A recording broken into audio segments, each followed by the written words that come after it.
नमस्कार। आप सभी को हमारे चैनल पे बहुत बहुत स्वागत है और उम्मीद करते हैं कि आप सभी स्वस्थ और सुरक्षित हैं।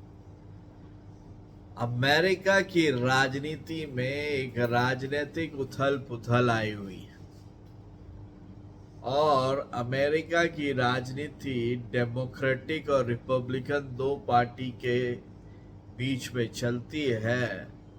और अभी डेमोक्रेटिक पार्टी के जो प्रेसिडेंट हैं की ओर से जो प्रेसिडेंट है जो बाइडेन साहब, वो उम्र का तगाजा देते हुए अगली बार प्रेसिडेंट रेस से अपने को अलग कर लिया। और कमला हैरिस, जिसको जो भारतीय मूल की हैं, भले ही वो भारत में कितनी जगह गई हैं वो नहीं पता, वो डेमोक्रेटिक पार्टी की नई कैंडिडेट बन गई हैं और खूब फंड रेजिंग कर रही हैं। और उनके पीछे खड़े हैं बराक ओबामा, जो पहले अमेरिका के राष्ट्रपति थे और पिछले कुछ सालों से हिंदुस्तान के जो रिलीजियस डिफरेंसेस है उस पर बहुत ज़्यादा कमेंट करते हैं, ह्यूमन राइट्स पे कमेंट करते हैं। और इधर कुछ दिनों से अमेरिका भारत से खूब चिढ़ा हुआ है, क्योंकि भारत उनकी बातों पे कोई भी उनकी बातों पे ध्यान नहीं दे रहा है, जो भारत के हित को नहीं साधता। और इसी कड़ी को आगे बढ़ा दिया भारत ने, और वो था प्राइम मिनिस्टर नरेंद्र मोदी का रशिया विजिट। और हम लोग सभी को ही जानते हैं कि किस तरह से अमेरिका और उसके साथी देश भारत में इलेक्शन को इन्फ्लुएंस करने के लिए तरह तरह के बयान दिए थे कि यहाँ पे कौन सुरक्षित नहीं है, यहाँ पे ह्यूमन राइट्स वायलेशन है। लेकिन ये नहीं दिखा था कि यहाँ पे लोकतंत्र खतरे में है। भाई, डोनाल्ड ट्रंप को तो आप बचाने में आपकी पसीने छूट रहे हैं, आप यहाँ के बात करते हैं।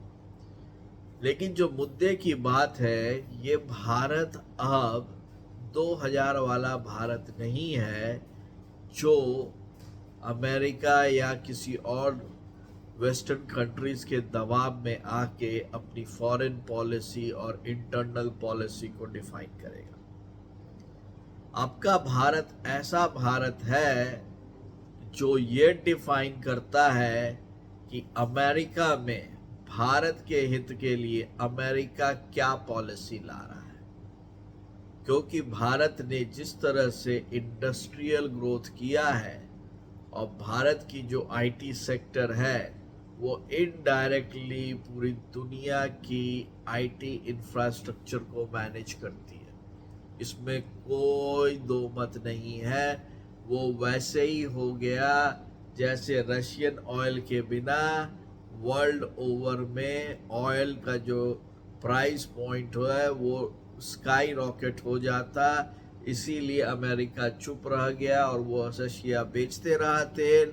उसी तरह से इंडिया के आईटी, पूरे वर्ल्ड ओवर के आईटी इंफ्रास्ट्रक्चर और डेवलपमेंट में एक बहुत अहम भूमिका निभाता है। और यदि यहाँ से बटन थोड़ा भी इधर उधर हो गया तो पूरे को दिक्कत होती है। और इसका बहुत बड़ा माजरा भी हाल ही में दिखा था। और दूसरी चीज ये है कि भारत का जो 140 करोड़ जनता है वो एक बहुत ही बड़ा कंज्यूमर बेस है, जो अमेरिका कभी भी लूज नहीं करना चाहेगा। आपको पता ही होगा कि किस तरह से लॉकहीड मार्टिन के जो सीईओ है वो हिंदुस्तान खुद चल के आए थे कि मेरा विमान खरीद लो। कोई जमाना था कि हिंदुस्तान नाक रगड़ते रहता था अमेरिका के पास और कोई ध्यान नहीं देता था। इसलिए मेरा ये कहना है और सोचना है कि अमेरिका जितना हल्ला अभी कर रहा है अपने इंटरनल इलेक्शन प्रोसेस में भारत के अगेंस्ट में, वो कुछ नहीं कर सकता भारत का। कोई पॉलिसी वो भारत का कि अगेंस्ट में बना भी दे, उसका असर भारत पे कुछ नहीं हो सकता। क्या आप मेरी बात से सहमत है? जरूर बताइए। तब तक के लिए आप सभी को हमारे चैनल पे बहुत बहुत नमस्कार, और हाँ, चैनल को सब्सक्राइब करना ना भूलें।